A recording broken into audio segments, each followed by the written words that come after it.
Саламатсыздар, урматтуу Чалкан медиа каналынын көрөрмандары, өлкөбүздө алынган акыркы сааттагы жаңылыктар менен тааныштырабыз. Токаев менен Мирзиёев кыргыз элинин маданияты менен таанышты. Коңшу өлкөлөрдүн президенттери Касым-Жомарт Токаев жана Шавкат Мирзиёев Ысык көлдө этномаданий туризм менен таанышты. Бул тууралуу президенттин маалымат кызматы билдирди.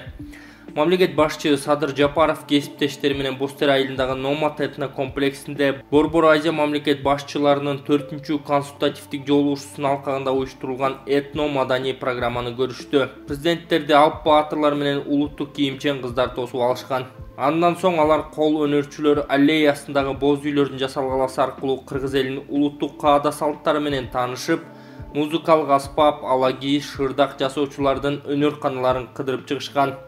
Ошондой эле салбурун элементтери камтылган салттуу аңчылык, кыз куумай, каскадерлордун оюн зооктору көрсөтүлдү. Мындан кийин бейформал сый тамакка киришкен.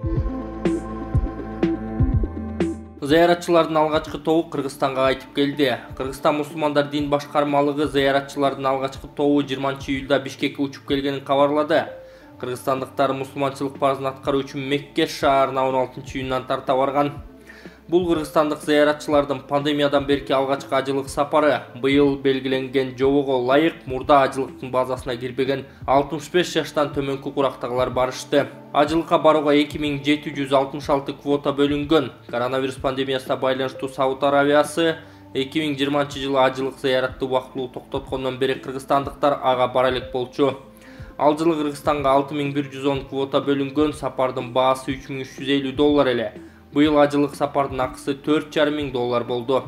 Муфтият Кыргызстандан ажылыкка барам дегендерден 2 жыл мурда топтолгон $636,000 дайыны чыкпай жатканын билдирген. Кыргызстанда буга чейин ажылык сапарды уюштуруп өткөрүү жана топтолгон каражатка байланыштуу чуулуу окуялар катталып келет. Көлдө Жапаров, Токаев, Мирзиёев кеме менен сейилдеди. Президент Садыр Жапаров Борбор Азия мамлекет башчыларынын 4-чү консультативдик жолугушуусунун сыйлуу меймандарын тосуп алган. Мамлекет башчы Казакстандын президенттери Касым-Жомарт Токаев жана Өзбекстандын лидери Шавкат Мирзиёев кеме менен көл үстүндө сейилдешти. Саммит 21-июлда Чолпон Атадагы резиденцияда өтөт. Дүйшөбаев Ташиевдин оппозиция тууралуу айтканына карата пикирин билдирди. Оппозициялык Бириккен демократиялык кыймылдын мүчөсү Улуттук коопсуздук мамлекеттик комитеттин мурдагы төрагасы Кеңешбек Дүйшөбаев мекеменин азыркы жетекчиси Камчыбек Ташиевдин оппозиция тууралуу айткандары боюнча пикирин билдирди. 20-июлда Азаттыктын суроолоруна жооп берип жатып, Дүйшөбаев Ташиевдин айтканын абдан олдуксондук, ойлонбогондук жана алабармандык деп атаган. Оппозициячыл саясатчы буга чейинки бийликтер тушунда да саясий оппоненттеримди атам, жок кылам, ак үйдүн тосмосун кармагандарды аттырам дегендер болгонун белгилеп, алар эмне менен бүткөнүн көрбөдүкпү деп айтты. Биздин мамлекетте оппозиция болушу керек деп өзүлөрү айтып жатпайбы? Оппозиция мыйзам талаасында мыйзамдуу иш менен алектенсе, бул кадыресе, көнүмүш эле нерсе болушу керек. Эч нерсе боло электе оппоненттерди колуңду сындырам, жок болуп кетесиң, гүлүңдү көккө сапырам деген. Буга чейин бийликтегилердин оозунан мындай сөз чыга эле. Бул үчүн тарак алдында жооп берет деп ойлойм. Элдин арасында нааразычылык жок, баарын гүлдөтүп салдык десек, демек булар жашоо турмуштан өтө эле алыс калганын белгиси, деген Кеңешбек Дүйшөбаев. УКМК төрагасы Камчыбек Ташиев 19-июлда саясат маалымат каражатына маек куруп Бириккен демократиялык кыймылдын Таластагы жыйынына байланыштуу пикирин билдирген. Күздө төңкөрүш, жазда төңкөрүш деген бул кыргызстандыктардын арасында 2022 жылдагы Акс окуясынан бери дайыма айтылып келген дежур сөз. Кресло жетпей калгандардын сүйүктүү сөзү. Ооба, чындыгында 2005 жылдан бери 3 жолу революция болду. Экөө жазда, бирөө 2020 жылы күздө. Революция эмнеден келип чыгат? Бийлик коррупция, уурулук менен аракеттенсе же шайлоолорду адилетсиз менен өткөрсө революция келип чыгат. Мурда да эскерткем, азыр да эскертип коеюн. Кимде ким революция кылам деп митингке чыга турган болсо, гүлүн асманга сапырып жиберебиз, деген Ташиев. Бириккен демократиялык кыймыл 16-17-июлда Талас облусунда жыйналып, апрель баатырларына Куран окутуп, эл менен жолукканын билдирген. Агаравшан Жээнбеков, Исмаил Исаков, Канатбек Исаев, Кеңешбек Дүйшөбаев, Бектур Асанов, Рыскелди Момбеков баштаган бир катар саясатчылар катышкан. Министрлер кабинетинин төрагасынын орун басары Эдил Байсалов буга чейин бул кыймылды оппозициялык деп атоого болбой турганын айткан. Кыргыз маданиятынын улуу алыптары Түгөлбай Сыдыкбековдун 110 жылдык, Советбек Жумадыловдун 90 жылдык мааракесине арналган чоң иш-чара өтөт. Мааракеде жалпы улуттук оюндарга 6 автомашина, акындар айтышына миллион сом байгелер коюлуп, Манас чырчы чоорчулар коштогон чоң программадагы концерт болот. Баш уюштуруучу Кыргыз Республикасынын Жогорку Кеңешинин депутаты Акылбек Түмөнбаев. Маараке 22-23 июль күндөрү Ысык көлдүн Каркыра жайлоосунда өтөт. Руслан Акматбек, биз эгемендүү өлкө болобузбу же ар кимдин саясатын ээрчи беребизби? Учурда экономикабызды көтөргөн таянч болгон сыртта иштеп жүргөн мигранттардын салган акчасы күч берүүдө. Бирок бул каражатты алууда көйгөйгө айланды. Чечүүнүн жолу барбы, Руслан мырза? Мындай окуяга мен да дуушар болдум. Өткөндө банкка барып четтен келген акча которууну кыргыздын сом менен ала албай койдум. Рубль менен аласың дейт. Россиядан доллар менен келген арзыбаган акча эле рубль менен гана алышым керек экен. Кыргызстанда туруп сом менен ала албайт имишмин. Биринчи улуттук банктын токтому бар дешти. Бирок көрсөтө албай коюшту. Көрсө жок экен. Рубль менен алсаң, анан дагы бир жолу кыргыз сомуна которуш керек. 2 жолу конвертация утуласың. Биз эмнеге Россиянын акчасын колдоп жатабыз? Биз эгемендүү өлкөбүзбү же ар кимдин саясатын ээрчи берген байкуш, ары жок мамлекетпизби? Бирөөлөр доллардын баарын кагып, рубльдарды тоодо үйүп кетсе, жөнөкөй жарандарда эмне күнөө? Жанын Кашаевана. Бул Киев көчөсүндөгү KICB банкындагы көрүнүш. Карапайым адамдардын канын соргон мындай көрүнүштү ким тият? Ким жооп берет? Качан артты көздөй эмес, алдыны көздөй кетебиз деген Руслан Акматбек аргумент KG сайтына. Талас дарыясынан 2-1 туугандардын сөөгү табылды. Дайынсыз болуп жаткан 2-1 туугандын сөөгү Талас дарыясынан табылды. Бул тууралуу Өзгөчө Кырдаалдар министрлигинин басма сөз кызматы билдирди. Маалыматка караганда 19 июлда Манас район Покровка айылынын 18-16 жаштагы 2 тургуну дайынсыз жоголгон. Жоголгондорду издөөгө Өзгөчө Кырдаалдар бөлүмүнүн 5 куткаруучусу жана милиция кызматкерлери тартылып, кыздын сөөгүн дарыядан 20 июлда алып чыгышкан. 1 сааттан кийин ушул эле суудан агасынын сөөгү табылган.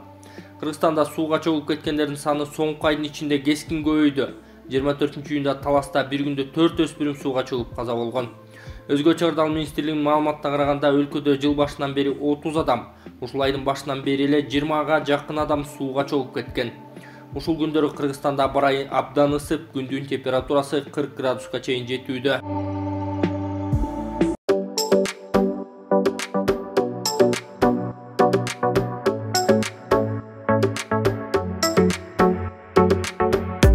Ысык районунун тургуну болом. Анан ушул Киршолук айылында турам. Анан ушул Киршолук айылынан бир үй караштырып, анан ушул исламский финансовый кооператив жөнүндө угуп, ушу барып, консультация алып, анан 10% төгүп, анан мына 6 айдын ичинде мына ушул үйгө жеттик. Оформление бүттү.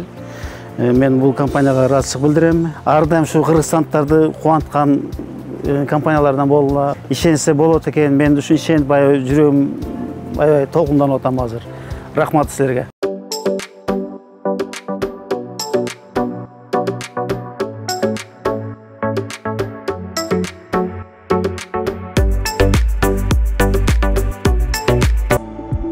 Ыргал Кадралиева, мурдагы директорлордун көпчүлүгү ордуна келип калышы мүмкүн. Ыргал Карымшаковна, 5 жылдан көп иштеген мектеп директорлорун иштен кетирүү боюнча жарлык чыкты. Педагог катары буга сиздин көз карашыңыз кандай? Эгер биз билим берүү тармагында чындап реформа кылалы десек, бир гана мектепте эмес, бардык тармактарда, колледждерде, кесиптик техникалык окуу жайларда, жоштордо, балдар бакчаларында да жетекчилер 5 жылдан ашык иштебесин деген жобону киргизүү керек. Менин угушума караганда мектеп директорлорунун баары азыр өздөрүнүн тааныштарын, кырышаларын издей башташты. Андыктан 10-20% алмашканы менен калгандары кайрадан конкурска катышуу укугуна пайдаланып, тааныштарын ортого салып, кайра эле мурдагылар кызматка келип калышы мүмкүн. Деги эле кадрларды ротациялоого кандай карайсыз? Мен реформалоону, ротацияны кош колдоп колдойм. Бирок ал иш системалуу жүргүзүлүшү шарт. Ротациялоо мурдадан бери колдонулуп келаткан практика. Бирок союз мезгилинде аларга үй бүлөсү менен көчүп барганга шарт түзүлчү, турак жай берилчү. Андыктан азыр да кайсы бир кадрды башка районго же облуска которгондо анын үй бүлөсү турак жай менен камсыздалышын, жубайынын ишке, балдардын мектепке, балдар бакчасына орноштурууну камсыздоо керек. Социалдык тармактардан кээ бир жетекчилер тууралуу качан караба жолдо эле жүрөт, күнүгө барып келет деген сын пикирлерди окуп калабыз. Демек алардын бүт убактысы жолдо өтпөш үчүн шарт түзүп берүү зарыл деген экс депутат Ыргал Кадралиева. Кыргызстандык дзюдочулар Азия чемпионатында 1 алтын жана 1 коло медалга ээ болушту. Маалыматка ылайык, чемпионатта Кыргызстандын улуттук курама командасынын мүчөлөрү Эмирхан Жолдошказиев 90 килограммдан жогорку салмакта алтын медал, ал эми 73 килограмм салмак категорияда Нурмухамед Бакирдинов коло байгеге ээ болду. Спортчулар жеке машыктыруучулары Илгиз Каналбек уулу жана Бакыт Жусуповдун жетекчилиги алдында катышкан. Ошондой эле чемпионаттын алкагында Кыргызстандын улуттук дзюдо федерациясынын президенти Жолдошбек Көлбаев Азия жана Океания чөлмөгүндө дзюдо спортун өнүктүрүүгө кошкон салымы үчүн атайын эстелик медалдар менен сыйланды. Белгилей кетсек, мелдеш 15 июлдан 22 июль күндөрү Бангкок шаарында өтүүдө.